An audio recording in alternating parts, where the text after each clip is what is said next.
Bonsoir à tous et bonsoir Louis Alexandre, comment vas-tu? Ça va bien?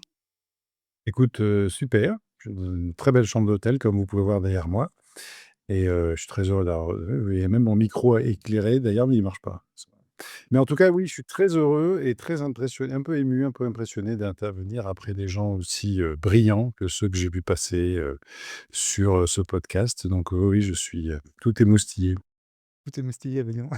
Moi aussi, hein, je suis très content de t'avoir avec moi ce soir parce que tu es une personne que j'ai voulu, longtemps inviter dans le podcast et j'ai mis un peu de temps à le faire parce que du coup, je me disais, «J'attends, c'est que le podcast gagne un peu en popularité, comme ça, je vais commencer à inviter des noms un peu plus connus dans le milieu bitcoin, milieu économie», donc je suis content de t'avoir avec moi parce que tu fais partie, selon moi, en tout cas, des personnes qui sont connues, qui méritent encore plus à être connues, donc merci à toi Gentil.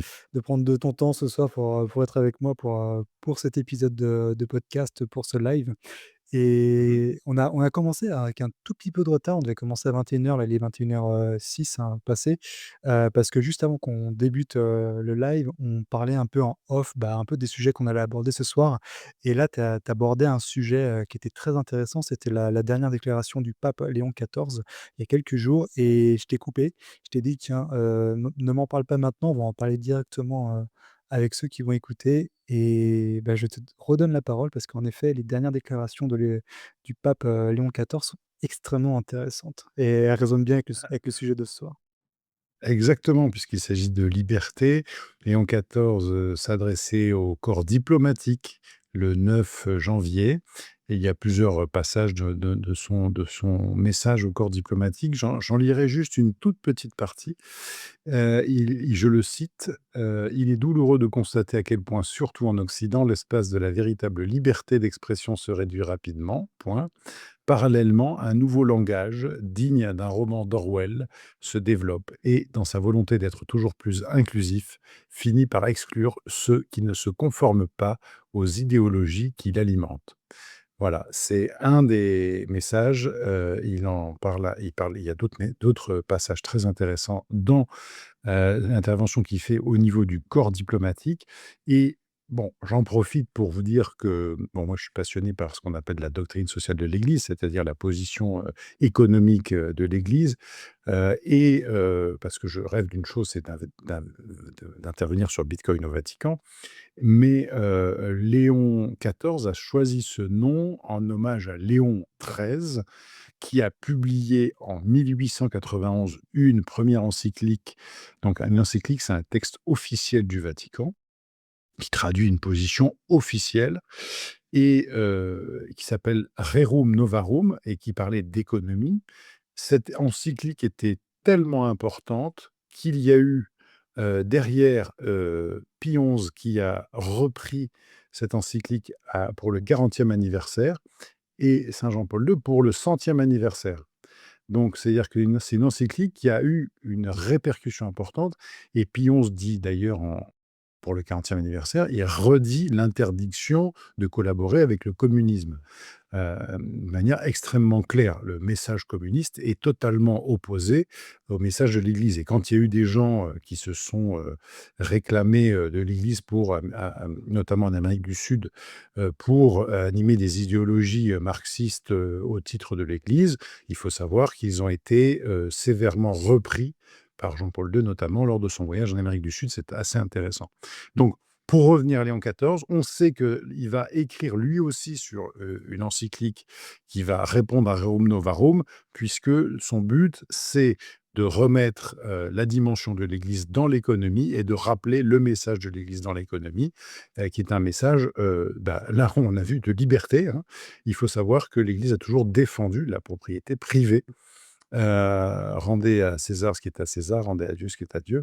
Il faut savoir que dans, le message de l'Église, il y a toujours eu un grand respect de la propriété privée et on sait très bien, toi et moi, Ulrich, que la propriété privée, c'est la base du développement de l'économie. Si tu as pas de propriété privée, bah, tu cours à la ruine, de l'économie. Exactement, ouais, je trouve ça super intéressant justement que tu parles de Rerum Novarum, l'encyclique du coup de Léon XIII parce que dans cette encyclique, en effet, il dénonce donc les mouvements collectivistes, dont le communisme, à la fin du 19e siècle, à son époque, et une chose dont on parle très peu souvent d'ailleurs, quand on parle de Léon XIII. C'est vrai que Léon XIII, c'est un pape qui est souvent présenté, en effet, comme tu l'as dit, hein, c'est le père de la doctrine sociale de l'Église. C'était justement, forcer, en tout cas, positionner l'Église catholique sur les sujets sociaux, pour justement, faire concurrence un peu à tous ces mouvements collectivistes qui commençaient un peu à émerger à son époque-là.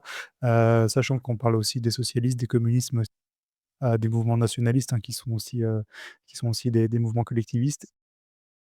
Ce dont on parle pas souvent, je trouve, et c'est un peu dommage dans Rerum Novarum, c'est, toute l'importance qui est donnée à la propriété privée par Léon XIII. Parce que pour lui, justement, la propriété privée, c'est le moyen par lequel les individus vont s'élever eux-mêmes, en fait. Il en parle déjà très bien à son époque, donc c'est ça, voilà, donc je préfère juste j'aime bien le souligner ça, parce que c'est vrai qu'on présente souvent, Léon XIII, et d'ailleurs, c'est aussi pour ça qu'on présente, plus récemment Léon XIV comme des papes un peu, entre guillemets «de gauche», très axés sur tout ce qui est social, Ah, alors pas du que tout. pas du tout, non, voilà. Pas pas du tout, c'est la doctrine sociale, il faut pas comprendre, c'est la vie, c'est la vie en société.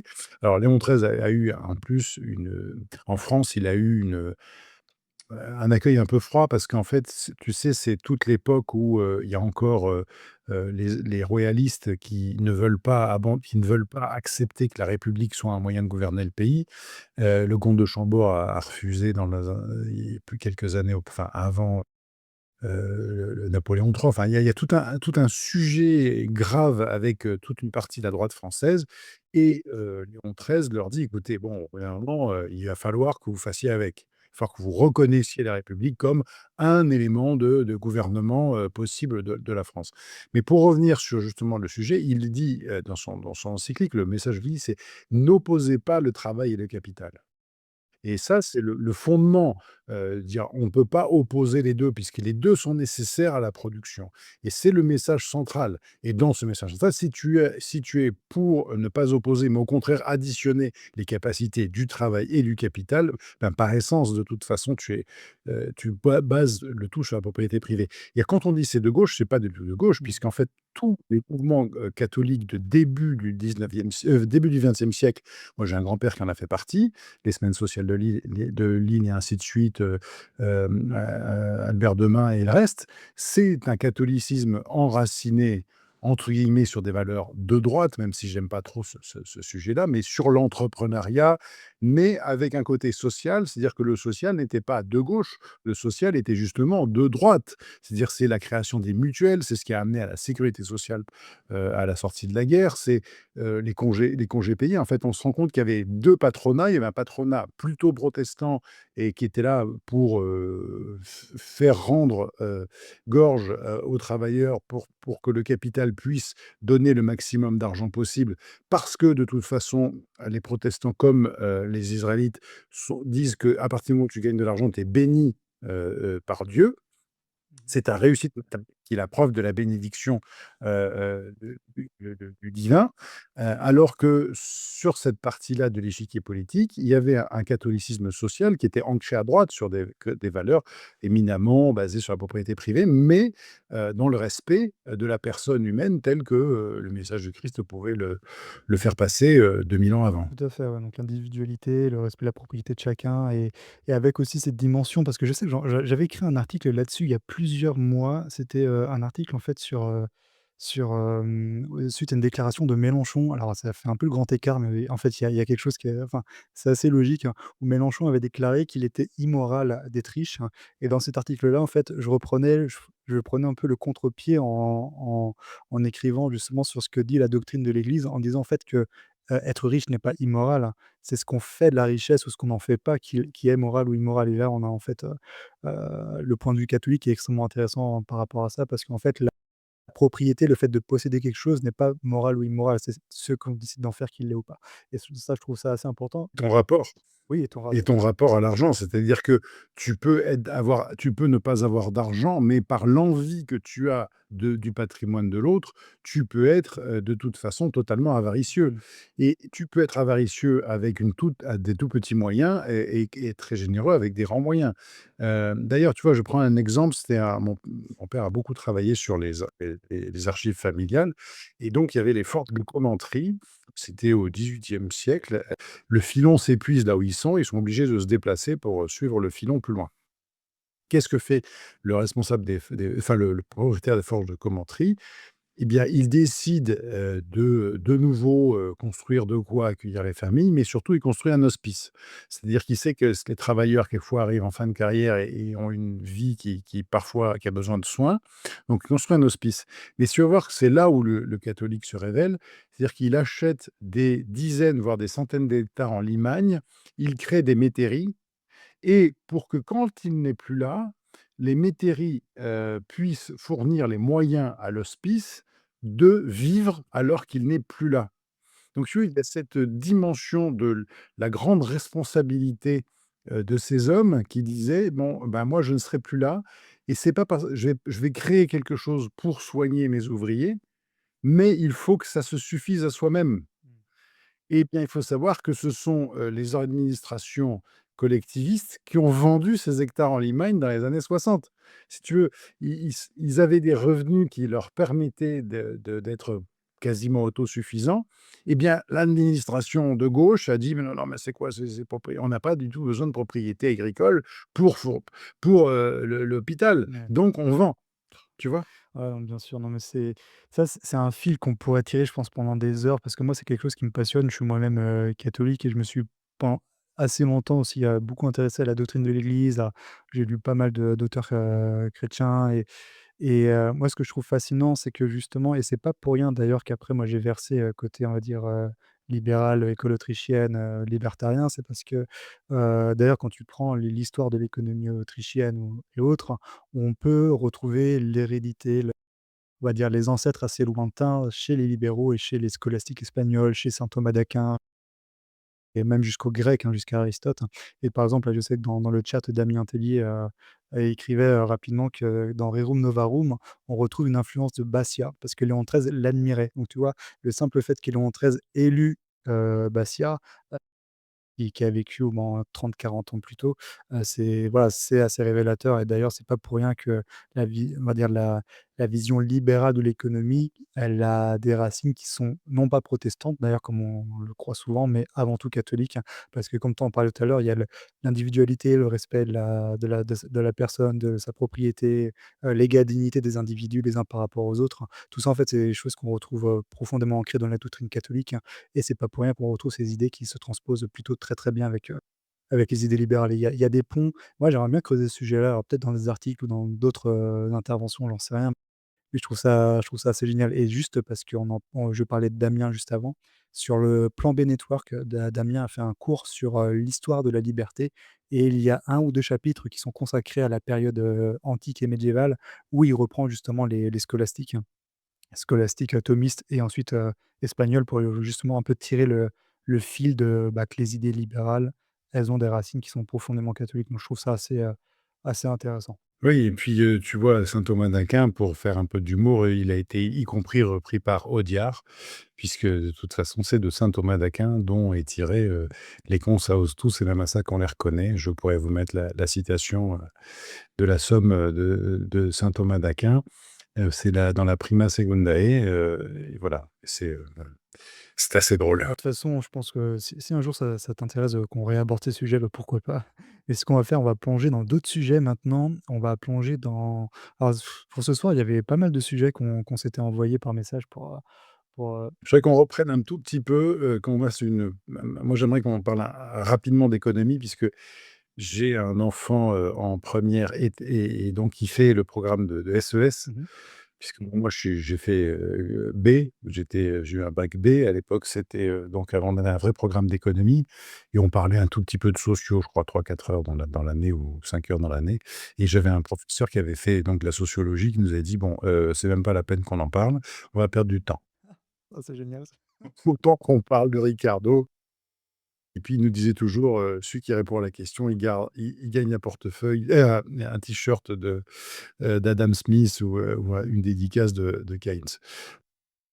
En fait, aujourd'hui, le programme d'économie, qu'est-ce que pour le bac, c'est quoi? Eh bien, c'est quelques heures, on va dire une soixantaine d'heures ou un peu plus, dans lesquelles il y a, un tiers d'économie et autant vous dire que c'est du survol à très haute altitude. Un tiers, c'est de la socio, donc autant vous dire que là, il y a aucune notion économique et après, il y a un espèce de gloubi-boulga, pour ceux qui savent ce que c'est, enfin un mélange, absolument abject de sociologie et d'économie. Donc là encore, aucun libre arbitre dans ce qu'on écrit. J'ai expliqué à mon fils ce que c'était que l'économie et ce qu'il fallait qu'il écrive dans sa copie de bac, parce que de toute façon, c'est en aucun cas de l'économie dont il faut qu'il parle, mais c'est régurgiter, ce que souhaite l'éducation nationale. Mmh. Tout ceci pour dire que, heu, tous ceux qui nous écoutent savent qu'il faut se former.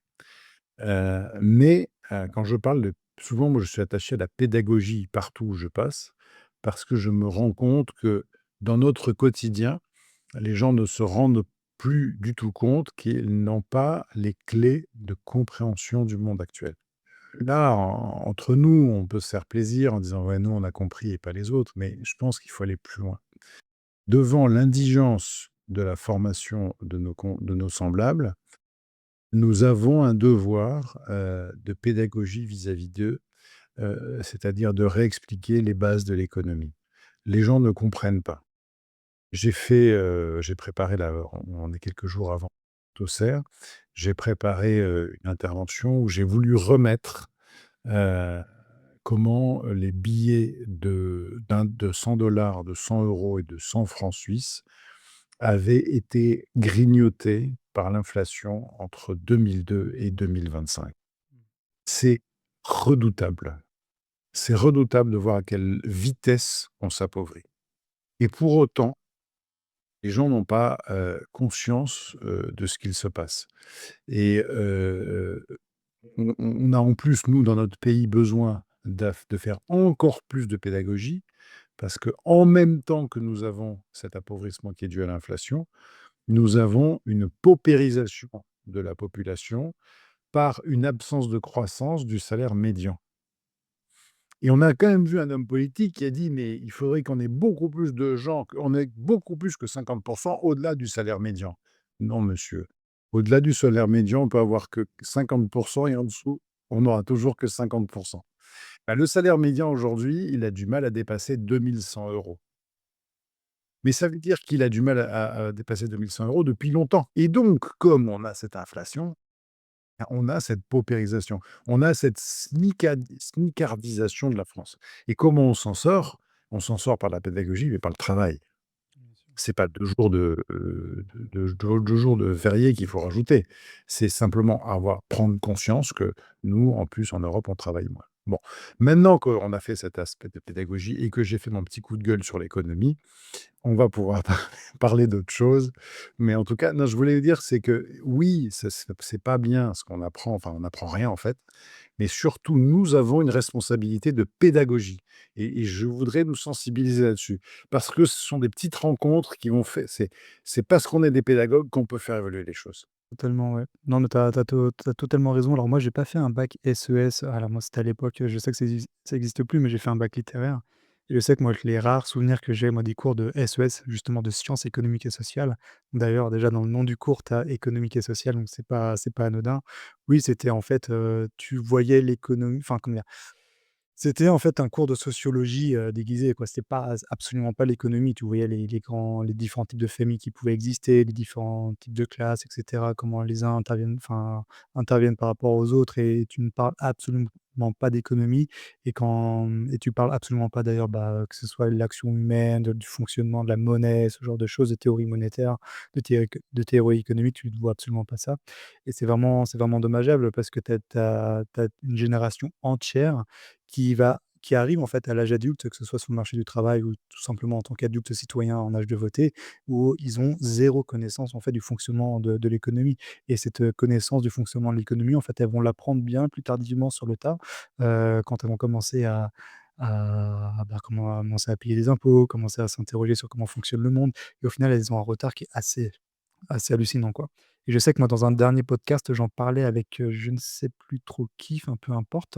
On parle souvent des grands économistes, français libéraux du 19e siècle et des livres extrêmement simples qu'ils ont écrits et il y en a un qui revient souvent, c'est Ce qu'on voit pas de Bastiat, qui est un petit bouquin qui fait 30-40 pages et ça, tu mets ça dans les mains d'un gamin de 14-15 ans, il comprend, quoi. Il comprend et en y lisant ça, quand tu enfin, comment dire?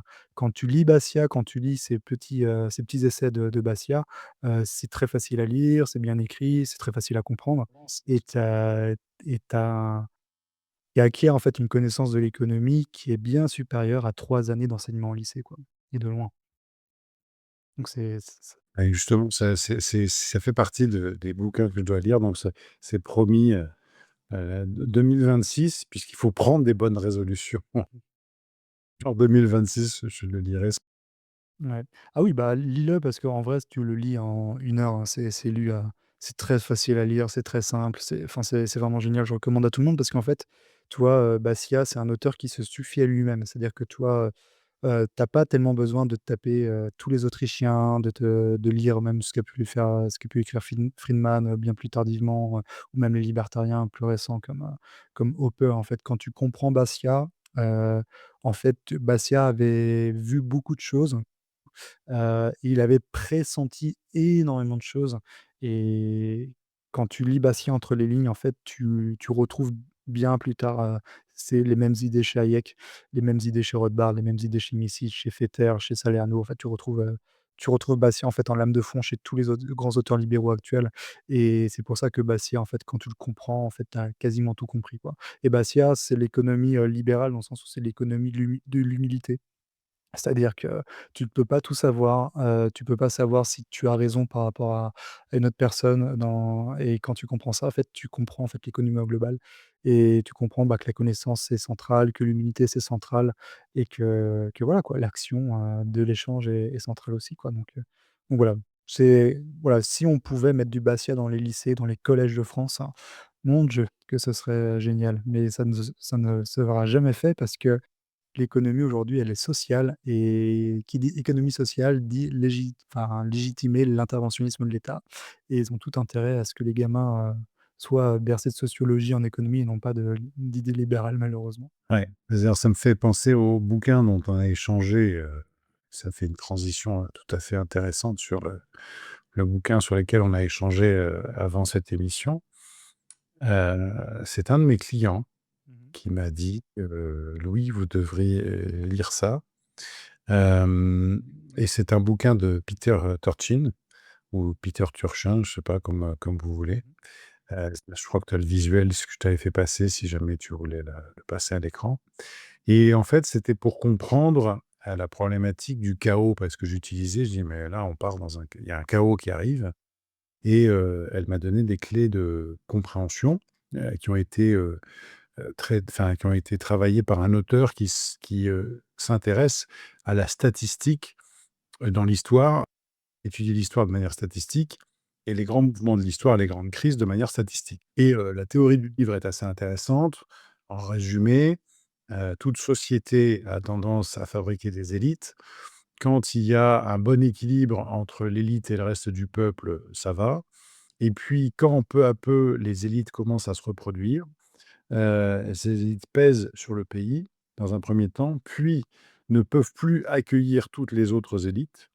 Donc les élites qui n'ont pas pu faire part les gens qui sont formés, qui n'ont pas pu faire partie de l'élite, commencent à former un contre-pouvoir, qui est souvent, la base d'une révolution. Et donc on a, une prise du pouvoir soit par effondrement, soit par évolution et ainsi de suite. Et ce qui était très intéressant dans ce livre, c'est de faire le parallèle avec ce qui se passe en France. L'alternance politique, c'est l'arrivée de nouvelles élites.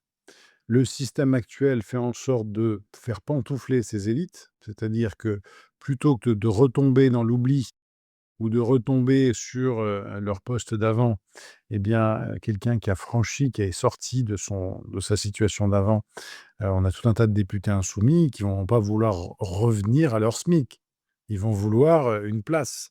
Donc on va recréer des comités, des hauts comités, des outils de mesure divers et variés. On va créer des postes qui n'en sont pas et ainsi de suite. Et donc on va continuer à créer des élites qui vont plomber, le la France. Et donc ils vont arriver jusqu'au moment donné où la France sera incapable, elle l'est déjà, de pouvoir financer, tout ça. Exemple, d'ailleurs, avec le financement des retraites, quand on augmente le budget de l'éducation nationale, ce n'est pas pour embaucher des profs, c'est juste pour payer l'augmentation, des retraites à payer. C'est-à-dire que, le budget de l'éducation nationale doit prendre en compte les retraites d'enseignants. Les retraites d'enseignants étant une charge de plus en plus importante, on augmente le budget de l'éducation nationale juste pour payer les retraites supplémentaires, absolument pas pour embaucher des professeurs. Mmh. Et dans ce bouquin, il y a des constats qui sont assez intéressants, mais qui sont le seul économiste qui est cité dans le bouquin est Thomas Piketty. Bon, j'aurais préféré qu'il cite de vrais économistes. Bon, enfin, en tout cas, c'est ça. Et quand j'en ai parlé avec quelqu'un sur, LinkedIn, il m'a dit: «Vous savez, Marx, il peut être intéressant. Il avait raison dans certains constats. Après, ce qu'il a proposé n'était pas forcément intéressant». Bon, moi, je n'étais pas forcément d'accord avec cette personne, parce qu'on revient sur le sujet sempiternel de ce bouquin, c'est que il y a une pompe à richesse qui se met en place et donc revenu la classe dominante pompe le revenu qui est destiné au entre guillemets «au peuple». Et ça revient souvent, souvent et en fait, le raccourci des gens un peu simples d'esprit est de dire: «Ah bah oui, ça c'est les excès du capitalisme». Eh ben non, eh bien non, justement.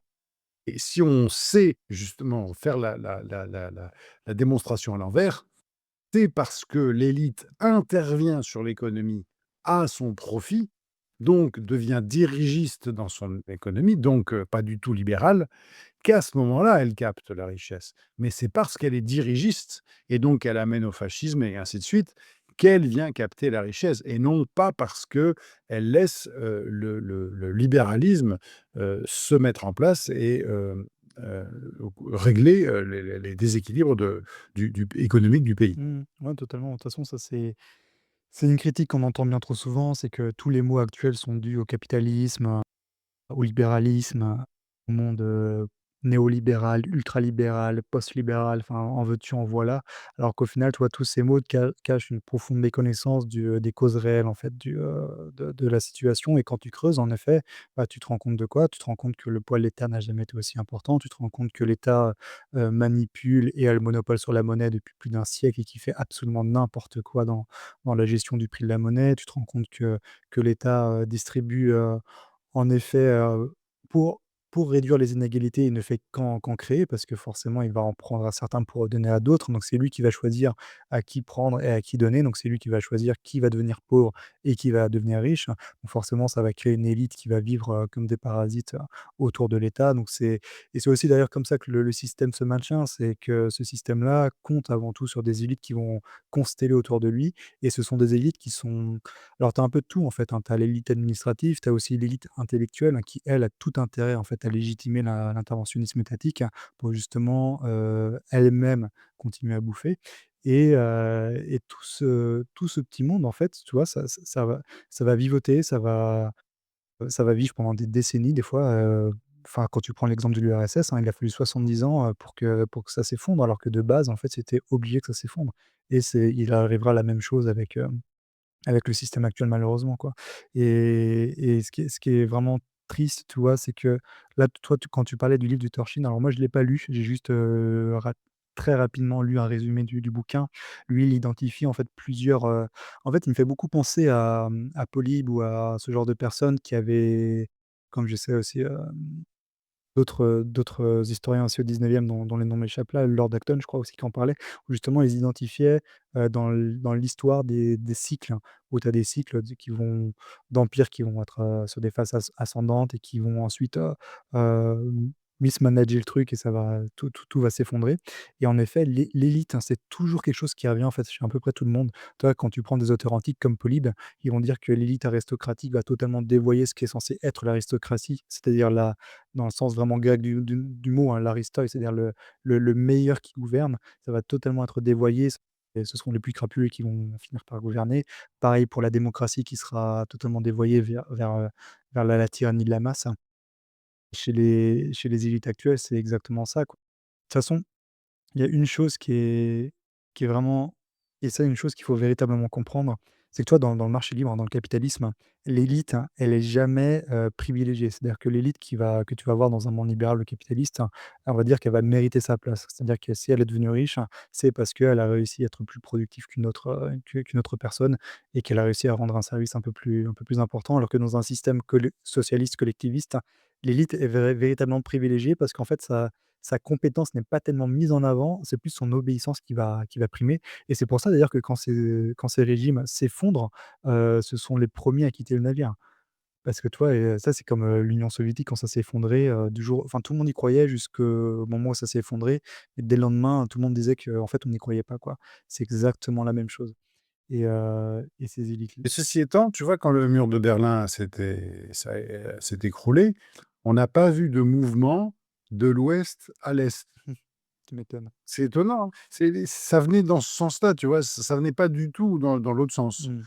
Et c'est ça, enfin, attends, je dis ça avec un petit peu d'humour, mais dans tous ces régimes, alors dans ce bouquin, en fait, il travaille sur 2 grands pays, la Chine et donc la Chine, du 13e au 19e siècle à peu près, et les États-Unis. Avec les différentes crises qu'il y a eu dans les différents, dans ces 2 pays-là. Et donc on parle de la guerre de sécession, on parle, du 19e siècle, on parle, de la Grande Dépression et ainsi de suite. Et en même temps, on parle de la Chine, c'est assez intéressant là-dessus, d'ailleurs de voir comment, ce sont des castes de bureaucrates, hein, les Chinois, c'est souvent, de la bureaucratie, et on se rend compte aujourd'hui que, on est reparti dans une bureaucratie extrêmement nombreuse en Chine et que Xi Jinping, s'il veut, rester en place, il sera obligé d'augmenter sa bureaucratie. Mmh. Ouais, les gardiens du pouvoir, quoi. Ça c'est, Parce qu'il se passe en Iran. Si tu veux, quand tu regardes en Iran, ce qui s'est passé et comment les mollahs ont réussi à rester, mais là, bon, Marius va peut-être dire que je raconte des conneries, mais en tout cas, ma vision des choses, c'est que, la police religieuse, a un effectif en constante augmentation. Ça a 2 vertus pour le pouvoir, bah, mieux contrôler et surtout, pouvoir, avoir une assise de gens, qui vont l'obéir de manière plus importante. mmh. Bah, totalement, c'est ça, hein. De toute façon, le pouvoir ne repose que sur ça, hein, sur ceux qui vont servir le pouvoir et qui vont légitimer le pouvoir parce qu'après, sinon tout s'effondre, ça c'est clair et net, quoi. Et d'ailleurs, alors donc il identifie dans son bouquin une surproduction des élites, hein, et ça c'est intéressant aussi parce que, comme tu le dis, c'est que tu vas avoir une production trop importante d'élites et forcément une partie de cette «élite» entre guillemets, donc ceux qui se pensent en tout cas à même de l'être, vont en fait avoir un profond ressentiment contre l'élite, qui est en place. Parce qu'il y a rien qui les différencie, d'elles, en termes de compétences, de savoir, de formation, tu vois? Et elles vont forcément tout faire pour essayer de prendre leur place et celles qui sont au pouvoir vont tout faire pour la garder. Et ça, c'est véritablement un point qui est intéressant parce que c'est véritablement peut-être l'un des moteurs les plus importants de l'histoire. C'est justement ce remplacement d'élite, par une nouvelle qui se juge, mieux à même de gouverner, plus compétente. Et tu peux analyser la Révolution française de cette manière-là, tu peux analyser, les guerres civiles anglaises, de cette manière-là, tu peux, enfin tout analyser quasiment de cette manière-là. Et la Russie, 1899-1917, c'est typiquement ça. Énorme, ils ont fait une grande réforme agraire. La réforme agraire de la fin du 19e en Russie a amené, un certain nombre de propriétaires terriens à devoir. Puis quand ils ont enlevé le servage, enfin quand ils ont les serfs, quand le statut des serfs a été aboli, si tu veux, il y a eu des gens qui ont été appauvris, les serfs ont été appauvris, mais aussi des petits propriétaires terriens qui n'avaient plus entre guillemets «d'esclaves» ont été appauvris. Et donc comme c'était des gens éduqués, la plupart du temps, ce sont des gens éduqués qui se sont trouvés à être une élite, qui n'était plus nourrie. Et c'est là que se fomente le début de la révolution d'octobre. Et c'est ça qui est assez intéressant de voir en Russie. Je veux revenir sur l'aristocratie parce que récemment, en fait, moi, je suis arrivé en Vendée il y a un peu plus de 10 ans et j'ai rencontré quelqu'un qui m'a beaucoup, incité à lire l'histoire. Alors j'ai commencé par lire ses romans. Il s'appelle Philippe de Villiers. J'ai beaucoup lu ses romans et puis à force de le croiser, de discuter parfois avec lui, je me suis mis à lire, vraiment des biographies pour le coup.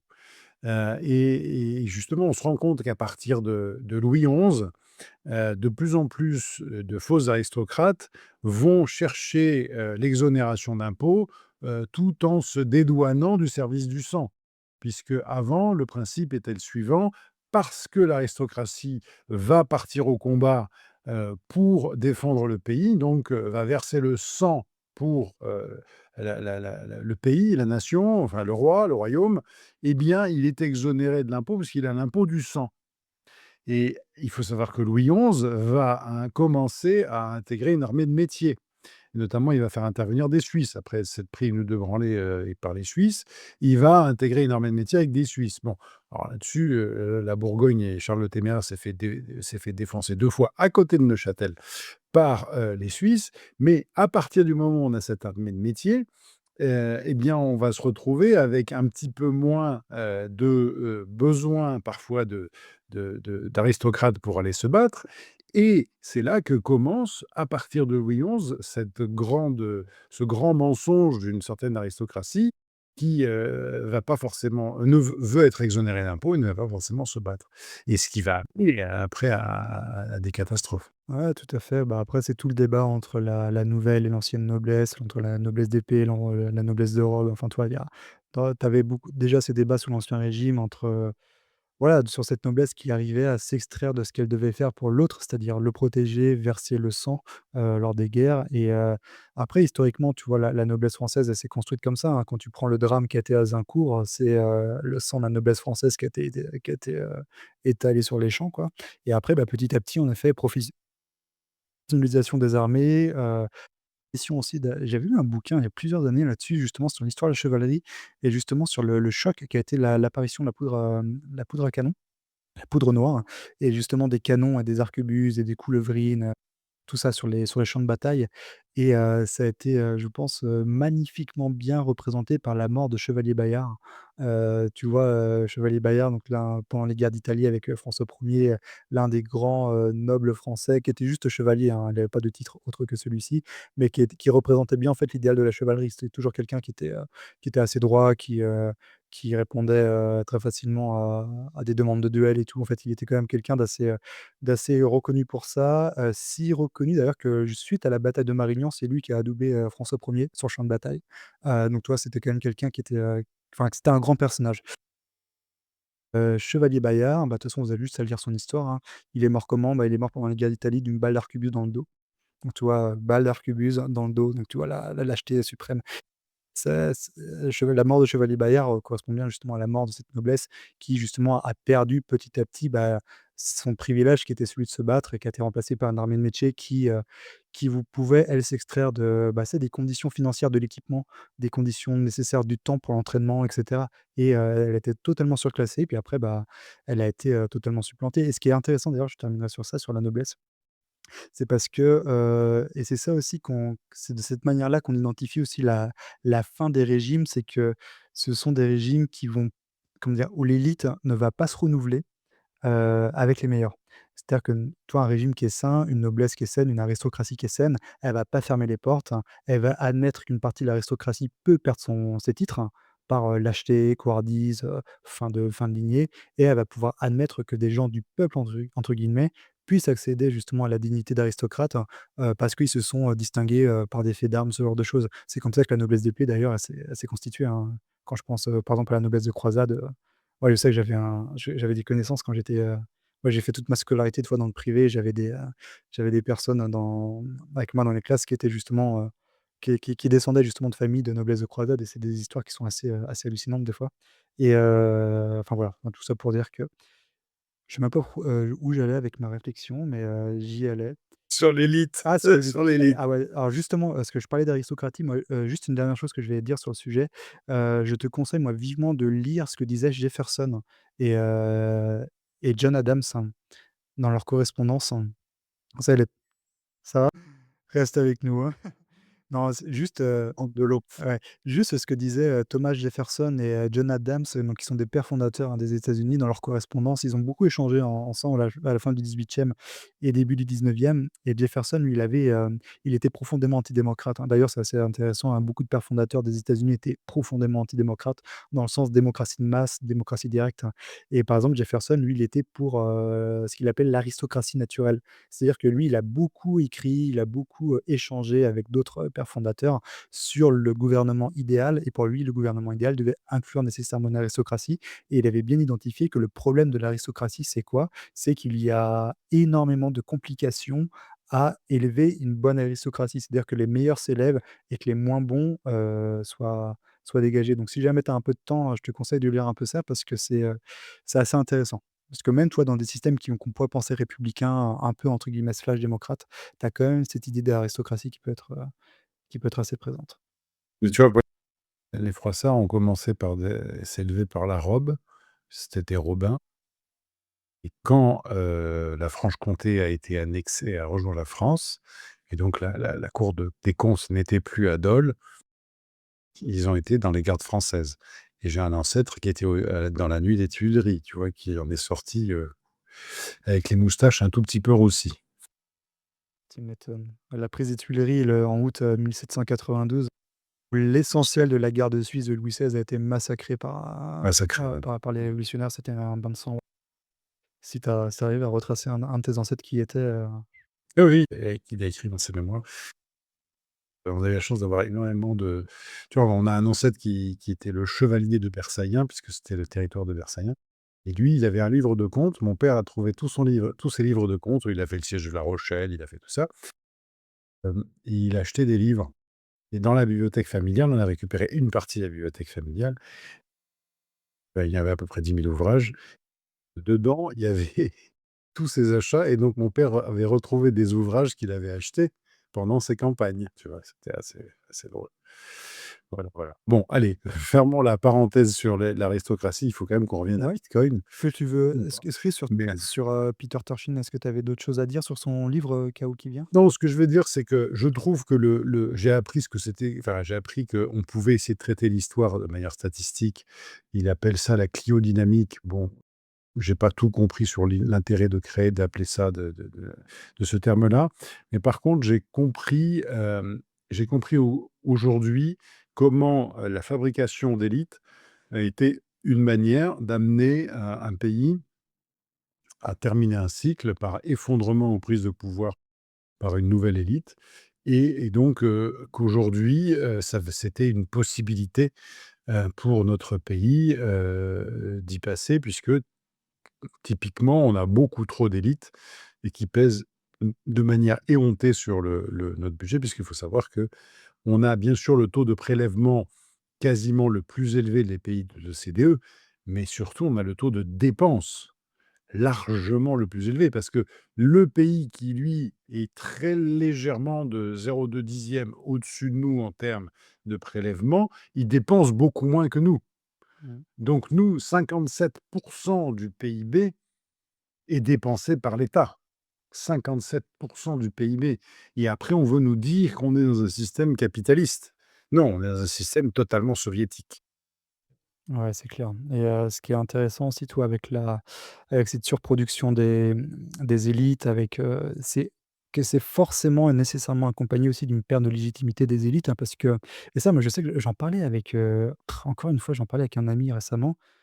Tu vois, le problème aujourd'hui, quand tu prends l'éducation nationale, quand tu prends encore une fois, tu vas voir, il y a un lien. Quand tu prends l'éducation nationale, quand tu prends la manière dont certains parents osent, hein, s'adresser aux profs, hein, c'est-à-dire que la position du prof est totalement désacralisée aujourd'hui, c'est totalement différent de il y a 50, il y a 100 ans, tu vois? Avant, l'instituteur, le professeur, il avait cette légitimité, sur la «plèbe» entre guillemets parce qu'il avait fait des formations, il avait passé des concours, donc voilà, c'était quelqu'un qu'on devait écouter. Alors qu'aujourd'hui, le parent d'élève, il a les mêmes diplômes que le prof. Il a d'ailleurs très souvent croisé dans son cursus universitaire des personnes qui se sont dirigées vers l'enseignement, donc il sait ce que valent ces personnes et toi, J'avais un ami comme ça qui expliquait en fait le fait que des parents osent rentrer dans l'art des profs, parce qu'en fait les parents, ils savent que les profs c'est beaucoup de bullshit en fait et qu'ils valent pas grand-chose. Donc tu vois, il y a tout ça pour dire que quand tu as une élite qui perd de la légitimité, c'est aussi parce que, ceux qui étaient avant naturellement en dessous de cette élite, bah, aujourd'hui elles sont aussi bien instruites et qu'elles ont aussi leur mot à dire. Donc toi ça y participe. Mais tu vois, dans La gloire de mon père, de Pagnol, tu vois tu vois le statut de l'enseignant qui est assez intéressant. D'ailleurs, Pagnol a un peu de distance et de recul vis-à-vis de la figure du père. C'est assez intéressant. Aujourd'hui, qu'est-ce que, les professeurs sont à la fois acteurs et victimes, responsables et victimes de ce qui se passe. Mmh. Victimes parce que, on leur fait, apprendre n'importe quoi, n'importe comment, et responsables parce qu'ils ont laissé faire ça. Mmh. Parce qu'à un moment donné, ils se sont pas révoltés, tant sur, le contenu que la forme de l'apprentissage et ainsi de suite. Donc, de toute façon, il n'y a pas mieux pour, détruire une nation que s'attaquer, à son éducation. Ah ça c'est clair, hein, totalement, ouais. Totalement et une autre idée, moi, sur laquelle je voulais rebondir parce que je pense que ça va nous faire une transition, toute tracée vers Bitcoin. Il y a beaucoup de, je sais qu'il y a beaucoup de podcasteurs américains, anglophones qui parlent de ça, c'est qu'ils parlent justement des cycles un peu historiques que tu évoques avec ces personnes qui vont essayer de faire des statistiques un peu sur les cycles et tout pour prévoir un peu comment la enfin moi j'y crois pas tellement à ce genre de choses, mais pour moi, c'est un peu, tu sais, la boule de cristal ou c'est l'astrologie, pour historien, tu vois? Mais globalement, après, c'est vrai qu'il y a des il y a des, on retrouve des fois, en effet, des similitudes entre certaines époques auq mmh, à la rigueur, tu vois? Mais il y a une chose que je trouve intéressante et là où l'histoire, quand même valide, hein, c'est qu'une élite, en effet, remplace souvent une ancienne élite, hein et ça se fait toujours dans un contexte guerrier, que ce soit des guerres extérieures ou des guerres intérieures et c'est souvent réglé dans le sang et aujourd'hui, il y a beaucoup de bitcoiners américains, de podcasteurs qui disent que peut-être que pour la première fois dans l'histoire de l'humanité, Bitcoin pourrait amener un changement d'élite, hein, de manière totalement pacifique. Et je sais qu'il y en a un qui est que j'apprécie beaucoup, c'est Tour de Mister, hein, je sais pas si tu vois qui il est? C'est un alors il est, je crois, néerlandais de base, mais il vit aux États-Unis maintenant. C'est un quelqu'un qui est assez écouté, dans la scène anglophone et lui, il disait que en fait, mécaniquement, avec le temps, si Bitcoin, atteint, je sais pas moi, 10 millions de dollars par bitcoin. En fait, naturellement, ne serait-ce que par le mouvement du prix haussier, en fait, il y aura une élite, en fait, qui va émerger de manière totalement pacifique, hein, et qui déclassera, d'un point de vue, en tout cas, monétaire et financier, l'ancienne élite, hein, et que peut-être ça pourrait ouvrir la voie à un remplacement pacifique, hein, de l'élite, dans certains pays, même au niveau mondial. Je sais pas ce que tu penses de ça? Je trouve que ça fait une bonne Certains pays, oui, c'est mmh, sûr. Alors en fait, à midi, j'ai déjeuné avec un gérant métaux précieux, un gars qui a un très beau fonds. Je ne vais pas dire combien, autrement vous allez savoir qui c'est, il va m'en vouloir. Hem Et donc, puisque le défi que j'ai perdu, c'était de le convaincre d'acheter du bitcoin. J'ai oui, honnêtement, je n'arrive pas à convaincre tout le monde et le défi, pourquoi j'ai échoué? Alors bon, bien sûr, c'est un gars qui a fait cette année des très, très belles performances sur les métaux précieux, mais son sujet, c'est que, tôt ou tard, bitcoin va être interdit par les gouvernements. Bon, j'ai essayé pendant tout le déjeuner de lui dire qu'il n'avait pas assez bossé son sujet, que la Chine avait interdit plusieurs fois Bitcoin sans succès, que l'ensemble des pays n'étant pas alignés sur le sujet et que le monde ne me semble pas aligné sur les 10-15 prochaines années, il y avait peu de chances que l'ensemble des pays veuillent interdire Bitcoin et que, donc mais il m'a dit: «Oui, mais dans ces cas-là, si c'est pas l'interdiction, les Américains vont prendre possession de Bitcoin et c'est pas mieux» et ainsi de suite. Bon, donc lui ne croit pas du tout, à cette problématique de décentralisation. Mais ce que l'on voit aujourd'hui, moi, ce que je regarde aujourd'hui qui sont les pays qui adoptent Bitcoin. Ça faisait partie d'un article du blog et d'un passage sur BFM où je distinguais quels sont les pays. Aujourd'hui, rapporté à la population, on a la Moldavie, la Géorgie, mais si on regarde les 10 plus gros pays qui adoptent Bitcoin, eh bien, il y a les États-Unis qui font partie du classement des 10 plus gros, mais dans les 10 plus gros, il y a 9 pays émergents et un pays très important, c'est l'Inde qui se met à adopter mmh. et quand on dit: «Oui, mais bon, c'est pas Bitcoin, c'est des cryptos».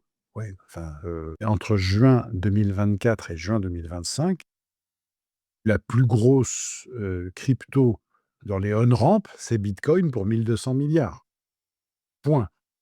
Ethereum 720 et ainsi de suite. Bon, en fait, ce que je veux dire par là, c'est que oui, je crois beaucoup à cette nouvelle aristocratie, notamment dans des pays, où, on a moins de richesses qu'en France. En France, on a 6 600 milliards d'épargne pour les Français. 6 600 milliards pour que tu arrives avec des bitcoins à arriver au moins à ce niveau-là, si tu veux, il faut que bitcoin monte beaucoup, beaucoup, beaucoup. Alors que tu parles de Turquie, de Syrie, du Liban, de pays africains comme le Nigeria, par exemple, eh bien, si demain bitcoin est à plus d'1 million, oui, il y aura une nouvelle aristocratie qui va arriver au Nigeria, Mmh. qui est l'aristocratie des bitcoiners. C'est clair. Bien sûr. Surtout que ce qui est très intéressant au Nigeria, c'est que c'est la volonté de mettre en place une monnaie numérique de banque centrale, le INERA, qui a amené la population à adopter Bitcoin et les cryptos. Mmh. Oui, c'est vrai, ouais, tout à fait. C'est vrai que l'Afrique, on en parle pas, assez souvent, mais il s'y passe énormément de choses, en tout cas sur Bitcoin. C'est extrêmement passionnant et ouais, ça mériterait d'en parler plus. Ghana, le Ghana est un pays assez intéressant pour regarder ça. Il m'avait invité il y a 4 5 ans, à venir, sur, un forum.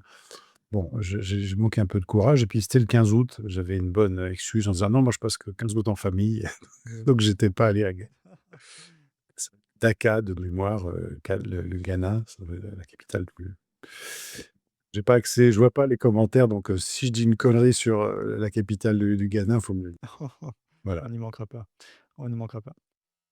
Non, je pense que l'Afrique, aujourd'hui a de toute façon, une problématique endémique, de corruption, sur lesquelles bon, les pays de l'OCDE, enfin les pays de l'OCDE, la Chine et la Russie ne sont pas totalement étrangers. En fait, on se rend compte que le système bancaire est remplacé parfois par le mobile money, d'Orange, qui est pas beaucoup moins centralisé, tout aussi manipulable et que, l'éducation à Bitcoin qui est faite dans un certain nombre de pays, est une éducation très in qui va nous amener à sortir les gens, d'une contrainte monétaire forte parce que ça leur apporte une monnaie forte pour épargner, sans contrôle. Mmh. Et donc oui, si on a une continuité de l'augmentation du prix du bitcoin, c'est sûr qu'il y aura des élites, il y aura un remplacement d'élites qui se fera de manière non violente, ça c'est sûr. Mmh. Ouais, mais là d'ailleurs, tu viens de toucher du doigt un sujet qui est vraiment, je pense, vraiment essentiel. C'est, la capacité qu'a Bitcoin à nous, en fait, à nous forcer à revoir les bases d'économie, tu vois? Moi, je crois que c'est Alex de Ato Bitcoin qui parlait de ça, c'est que le Bitcoin, il en parlait, je crois, d'ailleurs, dans son podcast avec Alexandre Stachenko. Il disait qu'au final, tu sais, les idées libérales, la compréhension de l'économie, alors dans l'économie, hein, je mets absolument tout, hein, ça va de la théorie monétaire à la théorie économique pure. Au final, via Bitcoin, les gens, en fait, se réintéressent à ces sujets qui ont longtemps été des sujets obscurs parce que, avant 2009, avant Bitcoin, va parler de théorie monétaire avec même des économistes. Enfin, pour eux, enfin, tout le monde était tellement matrixé dans le système fiat, c'est-à-dire que c'est évident que la monnaie, c'est du papier, c'est évident que la monnaie, ça doit être un monopole de la force publique.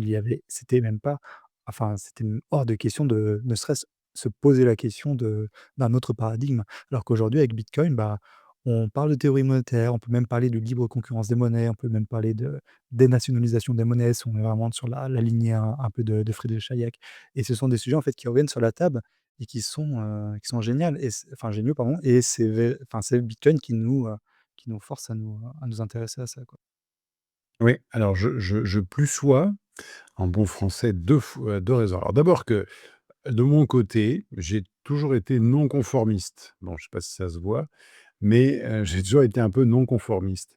Donc ce qui veut dire qu'en 2011, pour avoir connu alors bon, je me suis intéressé au marché financier à partir de l'âge de 13 14 ans. Donc ça remonte à 82 83 et donc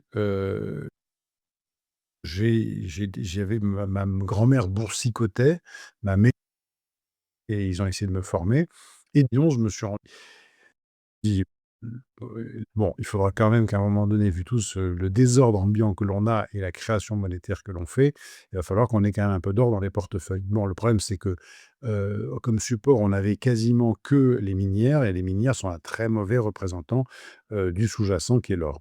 Donc, bah, je disais à mes clients: «Bah, écoutez, achetez un petit peu d'or, au cas où et puis achetez un petit peu régulièrement, sur des coffres que vous pouvez avoir en Suisse». Du coup, j'ai audité les réserves de société au coffre.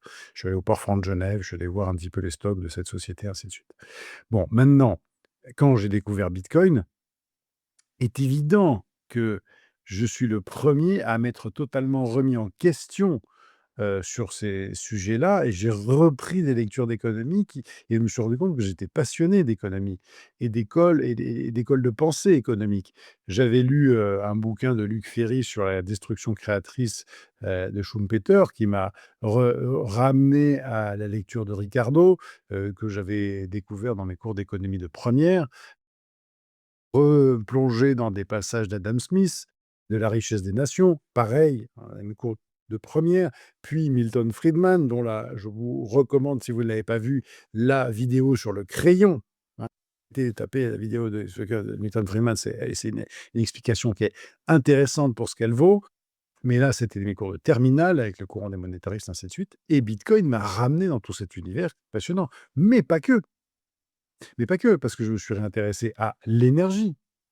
Et c'est pour autant qu'on a créé Montagne Énergie aujourd'hui qui produit des infrastructures de production d'énergie parce que je me suis rendu compte que la dette allait arriver dans un mur incroyable et que s'il y avait quelque chose qui pouvait rapporter de manière quasi régulière, c'était la production d'énergie. Donc c'est pour ça qu'on a créé Montagne Énergie.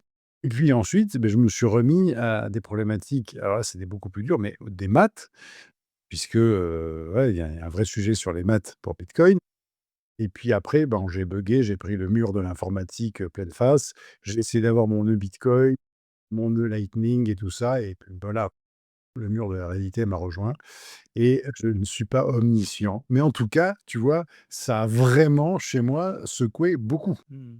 Ouais, mais clairement, bah, c'est vrai que Bitcoin, c'est un puits sans fond. Tu peux t'intéresser à tellement de choses dans Bitcoin, comme tu l'as dit, hein, l'économie, l'informatique, toutes les même les notions de propriété privée, de qu'est-ce que ça veut dire de posséder quelque chose, d'être propriétaire de quelque chose, enfin, c'est vraiment quelque chose, en fait, qui nous ramène aux idées saines, en quelque sorte. Toi, Bitcoin, ça déconstruit, ça détricote, en fait, des décennies de manipulation des théories monétaires, de manipulation de l'économie et au final on revient simplement au bon sens et rien que pour ça, je pense que Bitcoin a déjà énormément apporté aux sociétés actuelles et toi, même si Bitcoin venait à disparaître demain, au moins il laisserait ça derrière lui comme héritage. Je pense que, les gens, en fait, ont beaucoup gagné grâce à Bitcoin parce que ça nous a forcé justement à à se réintéresser à ces idées-là et moi, je sais, toi, par exemple, j'écris pour le Mises Institute, aux États-Unis et c'est vrai qu'eux, depuis Bitcoin, ils ont connu un regain d'intérêt des idées autrichiennes, des idées de Rothbard, de, Hoppe, Ludwig von Mises, alors que si tu prends l'Institut von Mises dans les années 2000, fin années 2000, c'était pas top, quoi. Maintenant, aujourd'hui, c'est assez suivi et pas que par, je vais dire, des personnes, par des boomers qui adorent l'or, mais il y a aussi beaucoup de jeunes qui aiment beaucoup, Bitcoin, l'or et cetera, qui s'y intéressent aussi, quoi. Donc c'est D'ailleurs, on peut se poser quand même la question de comment un humain, Mmh. un simple humain, a pu avoir une telle vision, a pu être, comment dire? A pu être, la quintessence de ces sujets. Parce que Ludovic Lars a intitulé son livre «L'élégance de Bitcoin», mais c'est encore plus que ça, parce que plus tu creuses le sujet, mais plus tu te rends compte que quand même, c'est assez exceptionnel qu'un cerveau humain ait pu faire, comment dire? Ait pu arriver à résumer le sujet de cette manière-là. Mmh. Moi, je trouve que la théorie de régression, enfin la théorie de désinflation de la création monétaire, moi, un truc qui m'a toujours inquiété sur l'or, c'était le fait que, la supply pouvait augmenter de manière, non contrôlée. Mmh. Tu sais qu'il y a des gens, notamment en Guyane, qui sont capables d'extraire de l'or de manière, illicite et ainsi de suite. Il y a des sujets, des mines, moi j'avais beaucoup travaillé le sujet des mines d'or en 2010-2011, ainsi de suite, je m'étais beaucoup renseigné là-dessus et je me suis dit: «Bon, bah, quand il y a une montée de l'or, évidemment, tout le monde va investir dedans parce que, globalement, si ça coûte 800 de sortir de l'or et que l'or est à 1 400 l'once, il est évident que tous les investissements vont se remettre sur les minières et les minières vont aller investir plus d'or. Si il y a plus d'or qui arrive sur le marché et qu'il y a un peu moins de demande, bah là, on va avoir on va avoir un gros sujet. Donc tu vois, je m'étais toujours inquiété de ce sujet de la production par rapport à quelque chose qui était limité. Mmh.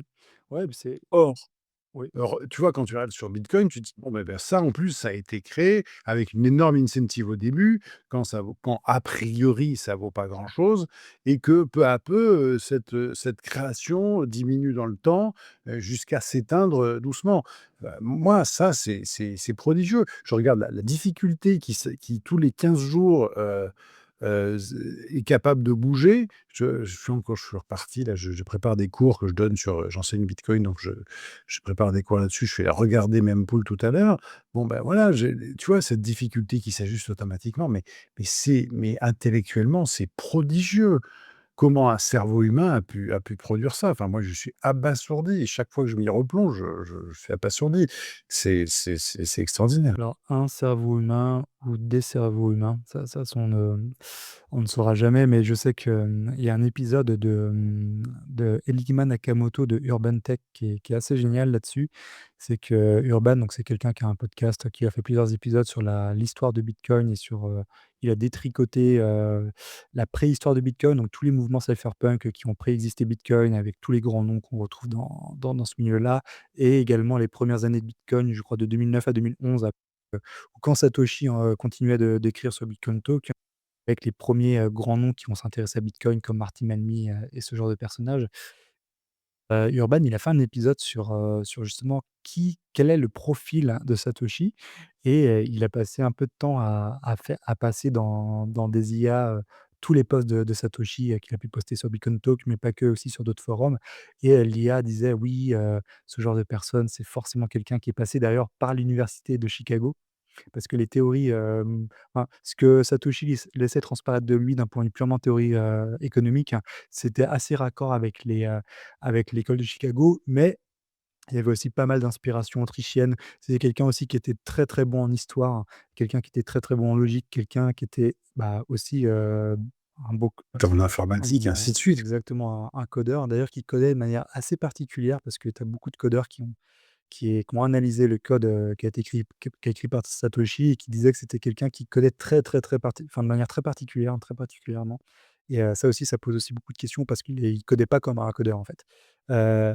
Et en fait, voilà, il y a toute cette énigme autour du personnage de Satoshi Nakamoto et c'est en fait, quand tu plonges dans ce sujet-là, mais il y en a qui vont finir par en conclure que c'est forcément un groupe d'individus, ça peut pas être un individu seul et tu en as même certains qui vont dire que c'est forcément des aliens ou que ce sont des Non, méchants. c'est la CIA, on sait bien que c'est la Oui, CIA. ou la Ah, faut pas CIA ou une IA du futur, enfin, tu vois, il y a plein de voilà. théories comme ça, c'est assez génial, mais en effet, quand tu plonges dans le mystère de Satoshi, c'est assez vertigineux et c'est assez impressionnant qu'en 2009, il y ait quelqu'un ou un groupe de personnes qui ait pondu Bitcoin, avec une première itération qui marchait à l'époque, qui était d'une simplicité, assez folle et comme disait Léonard de Vinci, hein: «La sophistication ultime, c'est dans la simplicité».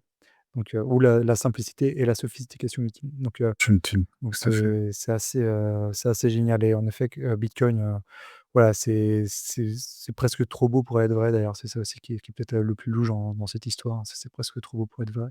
Donc comme disait Satoshi, même si vous y croyez pas, prenez-en un tout petit peu, hein, ça peut, vous savez pas, peut-être qu'un jour ça va décoller. C'est toujours bon d'en avoir et et Et d'ailleurs, in fine, hein, quand on pose la question, enfin, il y a des questions, enfin, moi, j'ai regardé un peu tous les écrits de Satoshi, parce que ça m'intéressait, toutes les réponses qu'il a fait sur Bitcoin Talk et ainsi de suite.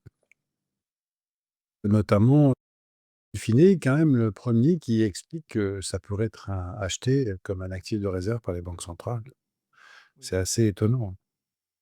Si tu veux, c'est en 2012 qu'il dit ça. Moi, je trouve que c'est une assez bonne vision. Et alors, quand on le demande aussi, à Satoshi: «Pourquoi 9 décimales?» qui répond simplement bon, alors tout simplement, c'est déjà c'était pas tout de suite qu'il répond ça, mais après quelques trimestres, il dit: «Ah bah, si on va à 1 000 000 d'euros, il restera toujours 2 décimales. Bah oui, c'est ça. 1 000 000 de dollars, on aura toujours 2 décimales». Ouais.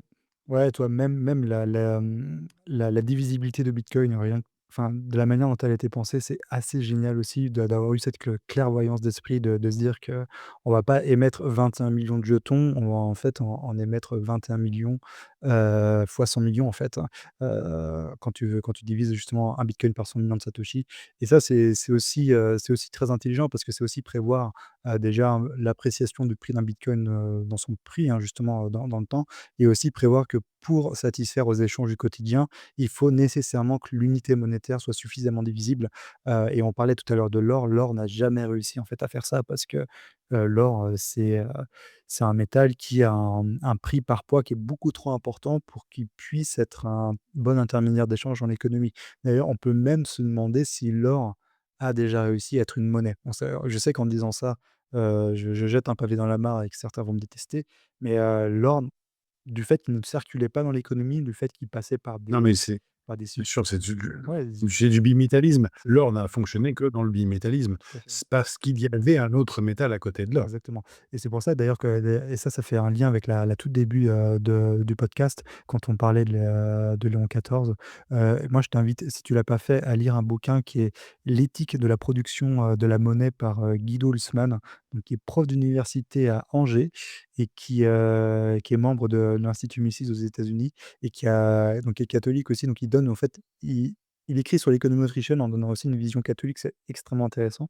Et dans l'éthique de la production de monnaie, il a un passage justement sur les systèmes bi et trimétalliques, hein, et il dit que justement pour ceux qui sont pour le retour d'un étalon monétaire dur, donc basé sur une, monnaie marchandise, hein, comme l'or, l'argent, tout ça, il disait que la pire chose qui soit arrivée à l'étalon monétaire, dur, c'est en fait l'or, hein. Parce que l'argent, lui, contrairement à l'or, était suffisamment divisible pour grosso modo satisfaire à peu près à tous les échanges, parce qu'il n'était pas aussi rare que l'or et que malheureusement l'or était du fait de sa rareté, en contrepartie, c'est que ça lui donne, une impossibilité de circuler de manière convenable dans l'économie et il doit passer nécessairement par l'argent.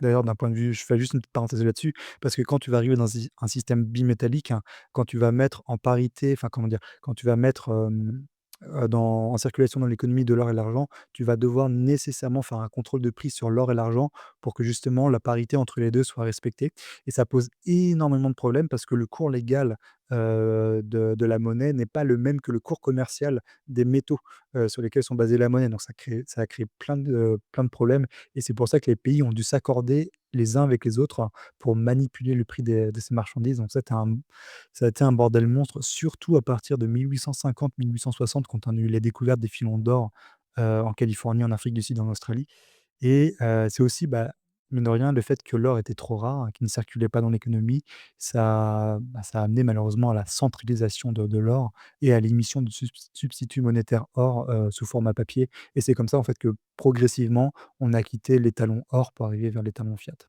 Voilà, petite parenthèse. J'aurais dû rencontrer Guido Husmann, à l'initiative de Yorick, mais bon, ça s'est pas fait, parce que bon, voilà, les agendas n'ont pas correspondu.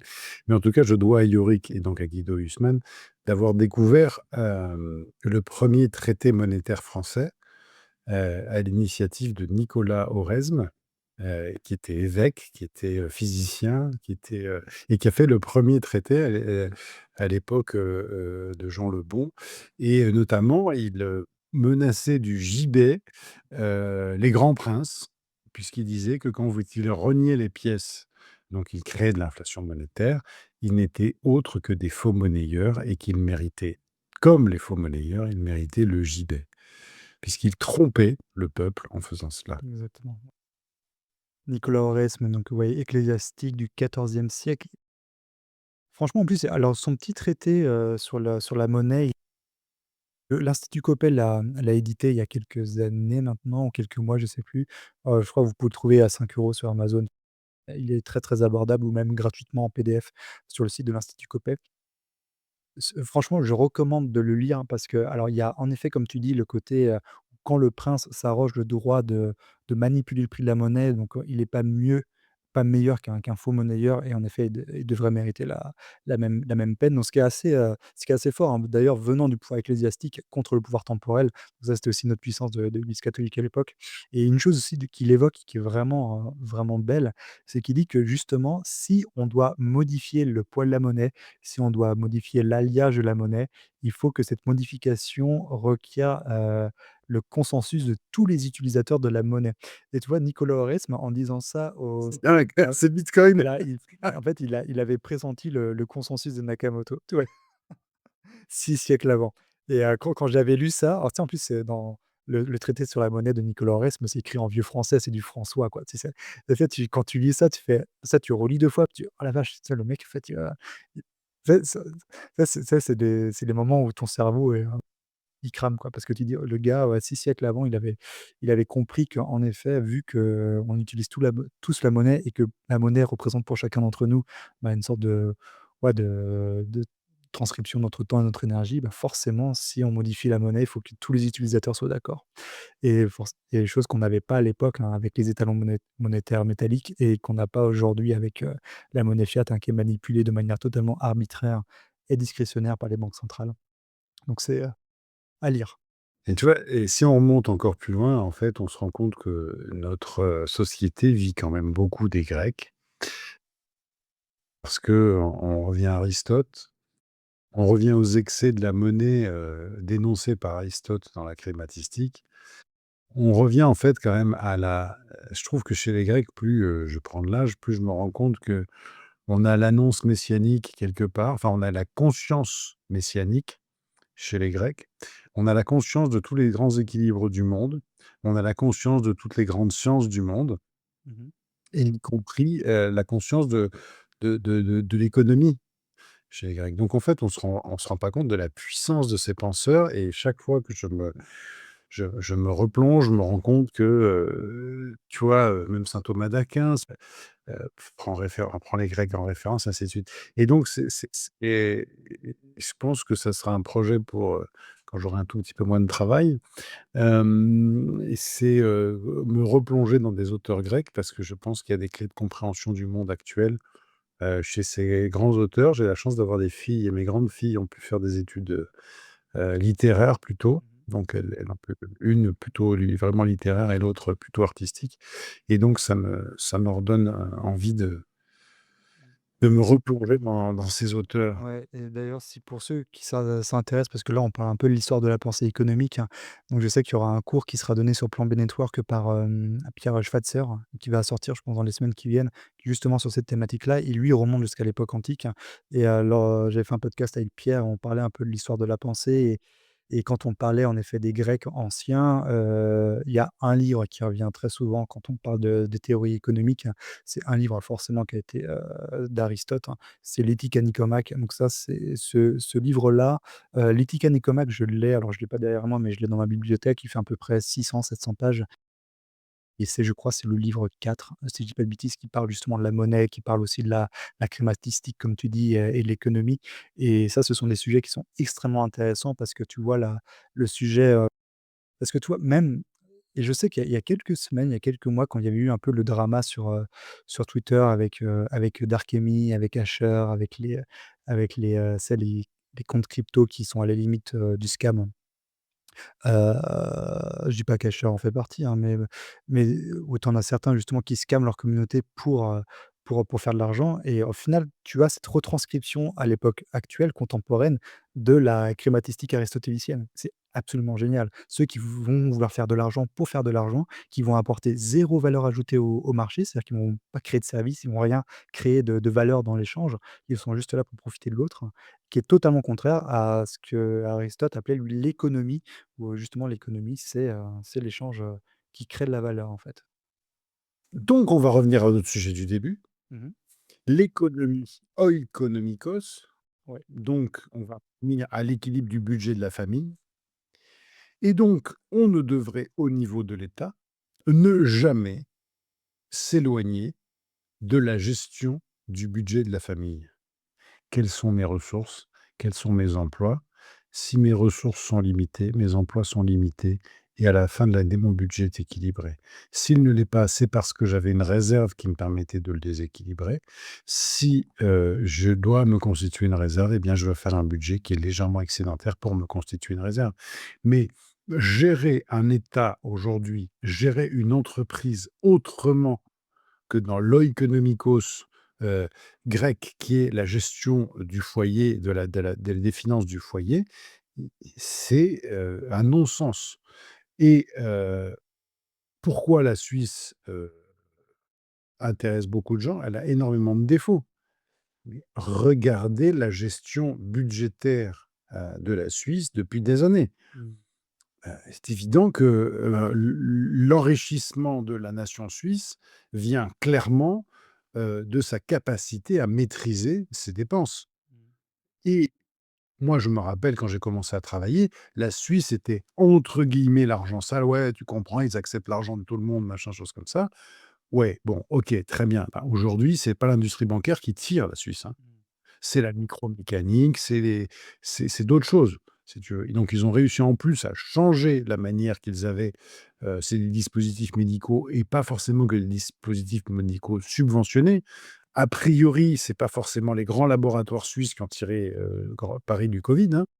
Mais tu vois, par exemple, il y a des boîtes comme, Alcon qui fait que des trucs pour les yeux, choses comme ça.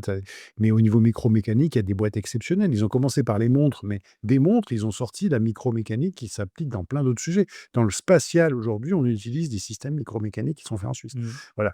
Bien, je me laisse à penser que parce que l'État a montré ses capacités à gérer son budget de manière raisonnable et raisonnée, et elle a pu exiger ou montrer l'exemple aux investisseurs de faire la même chose, et qu'aujourd'hui, on est une nation riche parce que c'est une nation qui a pas fait n'importe quoi. Ouais, ouais, totalement, ouais. Il y a non, mais tu as totalement raison. Je vais juste rebondir sur 2 idées, la famille et l'exemple justement, micro donc que tu citais. Moi, il y a quelque chose qui me fascine, moi, c'est toujours le sujet de l'expatriation, sur les pertes sèches pour les pays, d'avoir des individus, créateurs de capitaux qui vont s'en aller et la chance des pays qui vont les accueillir. Et tu vois, il y a un épisode dans l'histoire de France qui est vraiment génial par rapport à ça, c'est les guerres de religion et la révocation de l'édit de Nantes, hein, où tu vas avoir, 200 000 huguenots qui vont quitter le royaume de France à l'époque et à peu près 20 000 qui vont aller s'établir dans la région de Genève ensuite, hein, en Suisse, pardon. Et ces 20 000 huguenots, ils vont importer avec eux en Suisse l'industrie horlogère française qui va donner naissance justement aux grandes marques, bien plus tard. Et je trouve ça, en fait, voilà, c'était petite parenthèse, ce qu'on a enfin, l'excellence horlogère suisse, en fait, elle est française à la base et si elle est en Suisse aujourd'hui, c'est à cause de l'État, voilà. Et 2e chose que je voulais juste ajouter par rapport à tout ce que tu avais dit, c'est sur la famille et ça, c'est quelque chose, j'ai juste envie d'en parler un peu parce que c'est extrêmement important.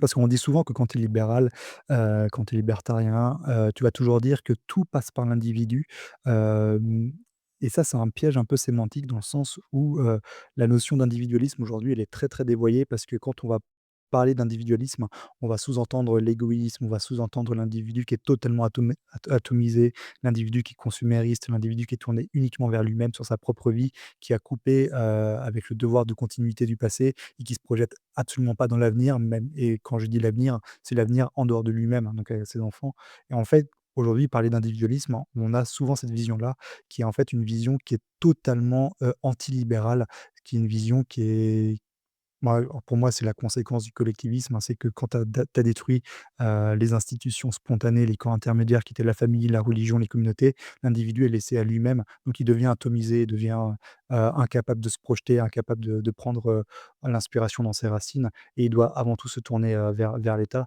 et cet individu atomisé qui est consumériste, qui est totalement perdu dans son existence, c'est, la conséquence de politiques collectivistes qui ont attaqué justement ces corps intermédiaires et Friedman en parlait très bien parce que Friedman, il disait quand vous êtes libéral, vous ne croyez pas à une société d'individus, vous croyez à une société de famille, hein. Parce que l'individu naturellement, la société enfin, on va dire la cellule de base, dans laquelle il va s'organiser, c'est pas lui-même, c'est la famille. Parce que la famille lui permet de se projeter dans l'avenir hein, via ses enfants et justement de parfaire le capital qu'il a lui-même reçu du passé et c'est comme ça que la civilisation entière, via l'accumulation de capital et le perfectionnement de ce capital se passe. Mais cette vision libérale de l'individu qui est inclus dans une famille, elle sous-entend que l'individu, il a une préférence temporelle qui dépasse lui-même totalement et qui voit en fait sa vie sur plusieurs, années, décennies, Oui. voilà. Voilà, c'était juste ça que je Et voulais d'où compléter. d'où le pouvoir collectiviste qui s'oppose à la famille, puisque justement, c'est quelque chose qui va en travers de sa vision. Elle s'oppose à la transmission du patrimoine, ainsi de suite. Alors, tu m'as fait penser à 2 choses et je vais terminer sur le règne de Louis XIV puisque tu m'as ramené sur le règne de Louis XIV. Ceux qui sont, passionnés de l'histoire du climat, sauront que Emmanuel Leroy-Ladurie de l'Académie avait écrit un bouquin très intéressant sur l'histoire du climat, à l'époque où on parle du Groenland. Groenland, pour ceux qui ne savent pas, ça voulait dire que c'était une terre verte. Aujourd'hui, c'est très intéressant parce qu'on trouve un certain nombre de vestiges de l'occupation, des Vikings au Groenland, puisqu'au fur et à mesure que la calotte glaciaire fond, bah, on trouve, les installations vikings et notamment, on trouve que leur activité était des céréaliers. C'est des gens qui cultivaient des céréales, au Groenland, ce qui est assez intéressant et autant on a eu un réchauffement climatique entre le 9e et le 12e siècle à peu près, autant le siècle de Louis XIV, Louis XV et surtout Louis enfin 14, 15, 16 ont été des périodes marquées par une grande période glaciaire. Il y a eu le fameux grand hiver, chez Louis XIV et il faut savoir que Louis XIV s'est appuyé sur Samuel Bernard. Le banquier de Louis XIV était un protestant qui finalement a abjuré.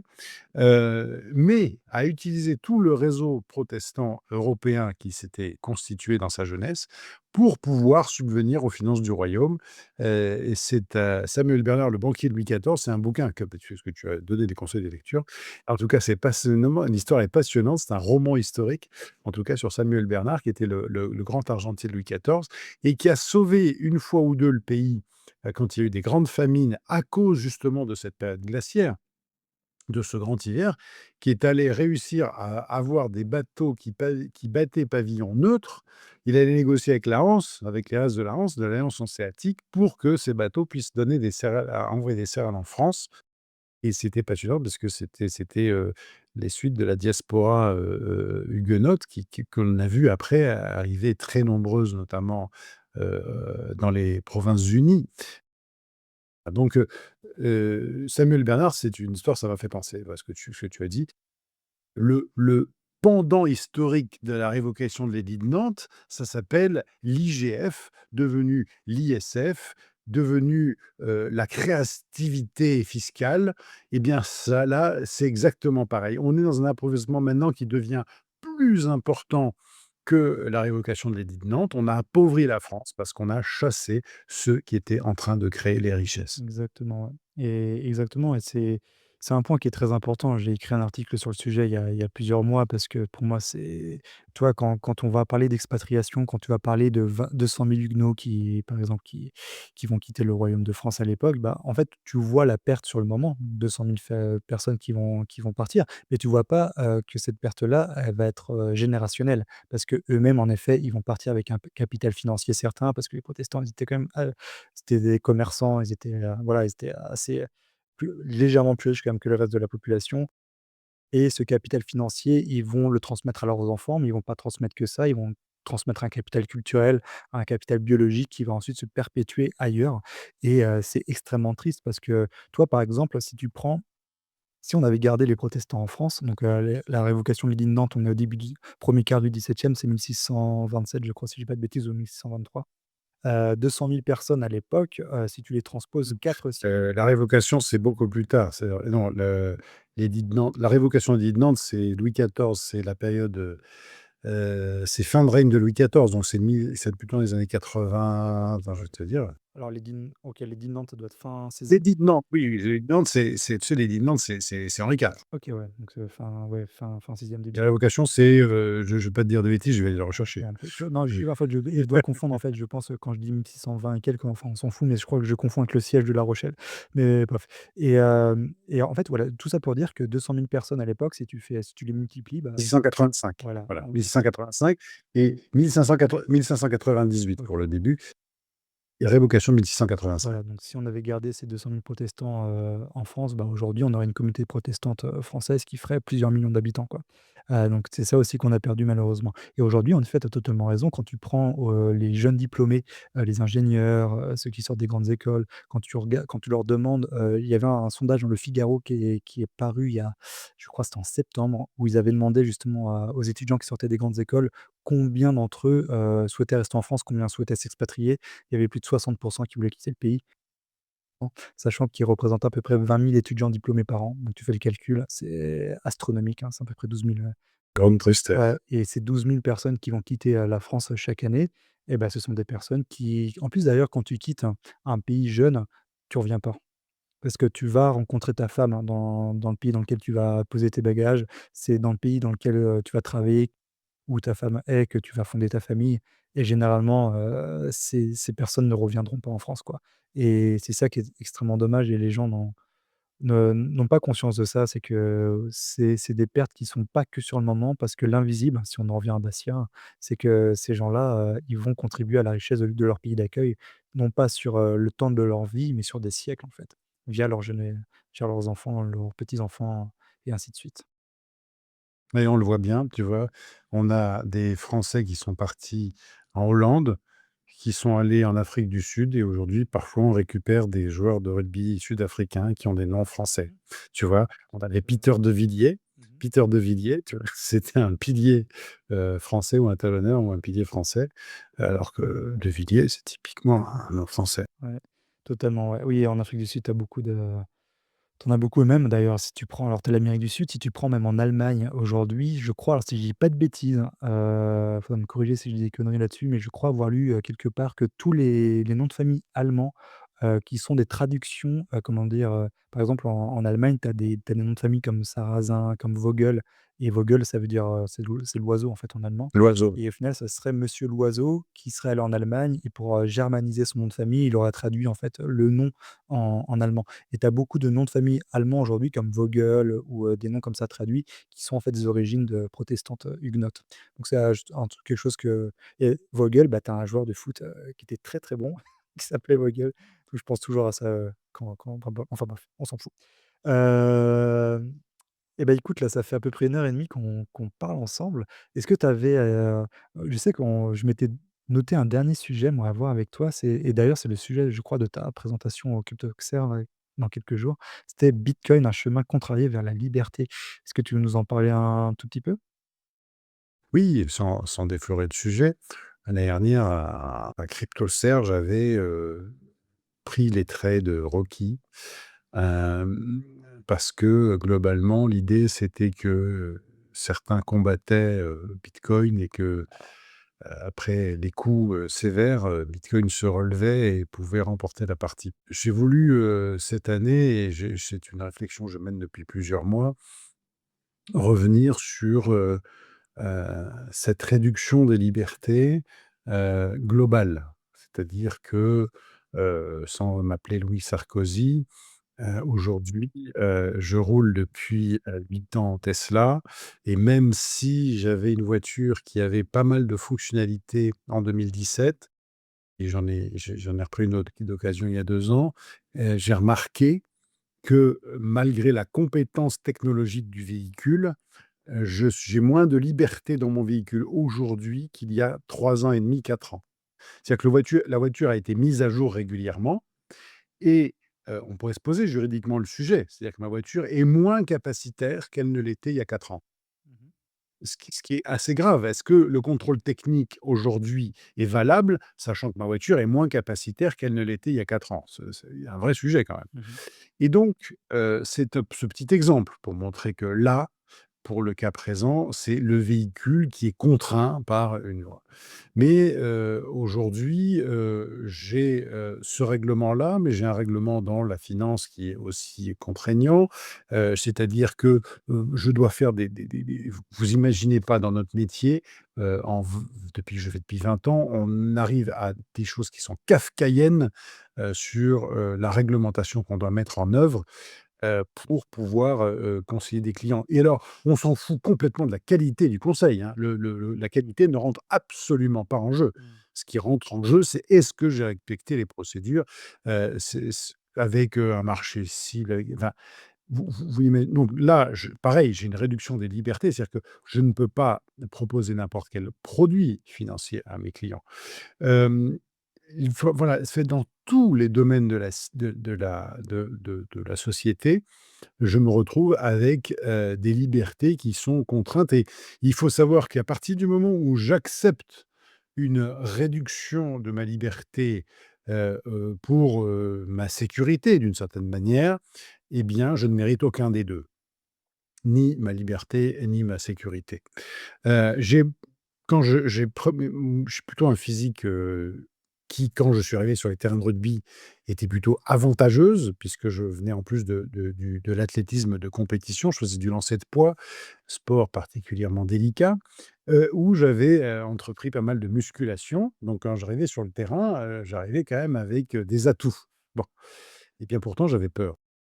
Et la grande liberté, qui a été la mienne, c'était, d'accepter de me faire accompagner par des gars qui étaient beaucoup plus capés que moi, qui m'ont amené sur les premiers regroupements, qui m'ont amené à prendre mes premiers marrons, mais qui m'ont surtout appris à me libérer complètement de mes peurs et à apprécier ce sport qui est un sport de combat en équipe.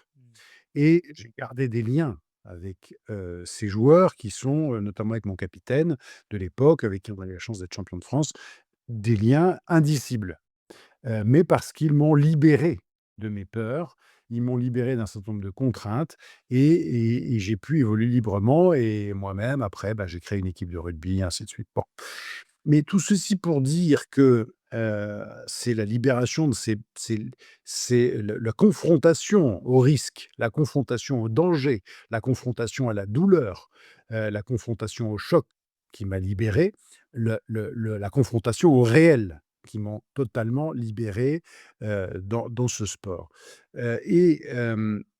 Aujourd'hui, on veut, pour de bonnes ou de mauvaises raisons, nous protéger, Mmh. nous éviter de faire face à ci ou ça et nous protéger. Et pour notre bien, il faut respecter ci, pour notre bien, il faut décliner notre identité, pour notre bien, il faut dire ce que l'on a dans notre patrimoine, pour notre bien, il faut faire ci, pour notre bien, il faut faire ça, ainsi de suite. Aujourd'hui, il ne faut pas, oublier le Gold Reserve Act qui, en 1934, a demandé aux Américains de ramener leur or dans la banque centrale Mmh. américaine. À quel prix? Au prix de 20,67 l'once. Le problème, c'est que l'année suivante, l'once passait à 35 $. C'est-à-dire que les gens qui ont fait confiance à l'État pour ramener leur or parce que, c'était les conséquences d'une période économique extrêmement difficile, se sont fait baiser de 40 l'année suivante. Autant pas faire confiance à l'État. C'est-à-dire que j'amène mon or à l'État parce que je suis un citoyen obéissant et je comprends l'intérêt national. Et que l'année suivante, on me dit: «Ah non, mais là, bah, alors, que tu as amené, non, non, il y a un sujet, c'est 35 $ et ainsi de suite. Aujourd'hui, nous sommes à 4 500 $. Tout ça pour vous dire que on se pose la question de savoir si l'État nous veut du bien. Bon, on peut vraiment se poser la question, mais est-ce que l'État nous veut libres? Bonne réponse. Maintenant, Bitcoin, si je dois dire une chose sans tout dévoiler de ce que je dirai vendredi, c'est que je pense que ce que l'on veut, c'est nous maîtriser. Par quelle émotion peut-on nous maîtriser? Par la peur. Le sujet aujourd'hui, c'est pas de déclarer ses portefeuilles, c'est pas ci, c'est pas ça. Le sujet, c'est de dire: «Tu as des armes chez toi, tu es dans une liste, on va tout révéler». Je suis sûr que vous allez voir que le prochain fichier qui va être hacké, c'est le fichier des gens qui, au titre de la chasse ou d'autres, ont des armes chez eux. Vous allez voir, ça va pas tarder. Demain, on va nous demander de déclarer ci ou ça, les bitcoins, puis peut-être les bijoux et puis peut-être ci et puis pourquoi? Parce que ces fichiers vont être hackés et donc on va avoir ce qu'a dit hier quelqu'un sur une antenne de M6. «Ah, il vaut mieux que vous ayez vos bitcoins sous forme bancaire, vaut mieux» c'est pour votre protection, il vaut mieux l'avoir sous forme d'ETF. C'est quand même mieux, hein, pour vous protéger. Pour votre protection, c'est mieux quand même tout ça. On veut vous faire peur et donc oui, je ne dis pas que le danger n'est pas présent. Bon, moi, j'ai perdu la plupart de mes bitcoins dans l'enfer du bateau. Bon, mais heu, tout ceci pour vous dire que le combat aujourd'hui, c'est un combat sur la peur et la peur n'écarte pas le danger. C'est pas parce que j'ai peur que je vais écarter le danger. Donc, sachons où veut nous amener l'État aujourd'hui qui n'est pas là pour voir notre bien et notre liberté. Bitcoin est un chemin vers la liberté qui a été initié par des esprits vraiment brillants, qui nous ont donné un outil de libération. Attention, hein, je ne suis pas sandiniste, hein, je ne suis pas pour le grand soir. Un outil de libération, c'est-à-dire que nous avons une partie de notre patrimoine sur lesquels nous avons une souveraineté et l'État veut nous enlever cette souveraineté par la manière la pire, par la peur. Mmh. Réfléchissons à ça. Réfléchissons à ça. Eh bien, moi, je suis pour que les gens aient un petit peu, chacun, de souveraineté sur leur patrimoine. Moi, j'ai une famille très nombreuse, donc j'ai pas pu beaucoup épargner, mais en tout cas, j'ai une petite partie de souveraineté sur mon patrimoine et j'en suis fier et j'y suis accroché et je mettrai ça en avant. Donc oui, Bitcoin est un accès à la liberté financière et je vous encourage à lutter contre une chose, contre la peur. Le Covid a montré qu'on pouvait mener un peuple par la peur. La meilleure réponse qu'on peut faire à nos gouvernants, c'est de leur dire, «Je n'ai pas peur» et je reviens donc à saint Jean-Paul II, ce n'était pas pour les mêmes raisons. Oui, je le cite: «N'ayez pas peur». Waouh, bah, écoute, très, très beau mot de la fin. Il y a t Je pense que je vais laisser le mot de la fin ici parce que j'avais envie de rebondir sur plein de choses que tu évoquais, l'Executive Order 6102 aux États-Unis en 34, et cetera. Mais oui, on va c'est un très beau mot de la fin sur la peur. Ne laissez pas la peur vous gouverner parce qu'en effet, une bête qui est apeurée, c'est une bête qui meurt, en fait, qui se laisse mourir, donc oui, tu as totalement Bon, vous regardez la citation de Jean-Paul II, c'est pas exactement celle-là, hein. C'est oui, «Ouvrez toute non, porte, ouvrez de grand votre mais porte au Christ et n'ayez pas peur». Je pense que c'est un bon conseil. exactement, n'ayez pas peur parce qu'à la fin, je crois que c'est Jeanne d'Arc qui disait ça, hein, à la fin, on gagne, pour l'instant, on combat. Donc tu vois, j'adore cette citation de Jeanne d'Arc. Et c'est quelque chose d'ailleurs de très catholique, hein, c'est, le tandem vicimos quoi, la fin est toujours victorieuse quoi qu'il arrive. Et bah, écoute, Louis, bah, je pense qu'on va arrêter ici le live. C'était vraiment génial. Moi, j'ai beaucoup aimé la discussion. Je m'attendais pas à une discussion où on part vraiment dans la culture, on cite des auteurs, les papes et tout. Je trouve ça vraiment génial, tu vois, de partir un peu à droite à gauche. On a abordé, je pense. Mais merci de m'avoir permis parce que tu sais, c'est pas toujours, hein, c'est pas sur le plateau de BFM que je vais avoir ce type de propos. Donc vous êtes quelques-uns à me laisser parfois le champ libre et je pense à des gens, qui se pensent de gauche, à qui je voudrais mettre un petit coucou. On vous en veut pas, hein, mais simplement sachez que, hem, parfois les valeurs que vous cherchez, c'est pas la gauche. En fait, les valeurs que vous cherchez, c'est éminemment des valeurs, universelles qui ont fait l'Europe. C'est une valeur, ce sont des valeurs grecques, ce sont des valeurs, qui sont le produit d'une Europe, non pas d'une Europe métissée, mais d'une Europe carrefour d'un certain nombre de gens qui ont voulu s'élever. Et Totalement, ouais. donc c voilà et sachez que c'est le creuset des valeurs de l'Europe et cette question de solidarité du peuple et ainsi de suite, c'est vraiment des c'est pas la gauche n'a rien inventé. Oui, bien sûr, Voilà ouais. et retrouvez l'histoire de votre pays, aimez votre pays. Enfin, on a un pays qui est aimable. Pourquoi on a un énorme problème en France? C'est parce qu'on ne fait pas aimer notre pays. On a un pays qui est exceptionnellement aimable et donc justement, je reviendrai sur cette liberté. Nous sommes un pays qui a apporté la liberté à plein d'autres pays. Il faut savoir que nous, la statue de la liberté, on l'a offert en grand de l'autre côté de l'Atlantique, mais nous, on l'a gardée Mmh toute mh, mmh. petite. Bah, une toute petite liberté en ce moment. Ouais. Ouais, et puis moi je conclurai justement en citant, Friedrich Hayek, hein, parce qu'il en parle très bien dans son livre, La route de la servitude, où il dit que justement il y a 2 grandes tendances dans l'histoire de l'Europe, moderne, hein. C'est la tendance humaniste et la tendance collectiviste. Et qu'est-ce que l'humanisme, hein? L'humanisme, c'est tout simplement, ce courant de pensée qui correspond tout simplement à la nature humaine. Et la nature humaine, c'est quoi? C'est la liberté. Et qui est libéral, est tout simplement humaniste parce qu'il défend ce qui correspond le mieux à la nature humaine. Et et anti-humaniste, hein. Celui qui cherche à imposer à l'autre, sa propre vision, qui est collectiviste. Donc Friedrich Hayek, il disait ça, hein, justement, hein, il y a 2 grandes tendances de l'histoire de l'Europe. Peut-être qu'on alors moi, tu vois, c'est un espoir que j'ai, c'est qu'on aille vers une seconde renaissance européenne, où justement on ait une sorte de renaissance où, beaucoup plus libérale, où les gens puissent aspirer en fait à devenir le meilleur d'eux-mêmes sans qu'on leur impose, quelque chose, et peut-être qu'on prendra les 150-200 dernières années comme une triste parenthèse, des âges sombres du collectivisme, et des totalitarismes. J'espère que ce serait enfin, peut-être un rêve, mais voilà.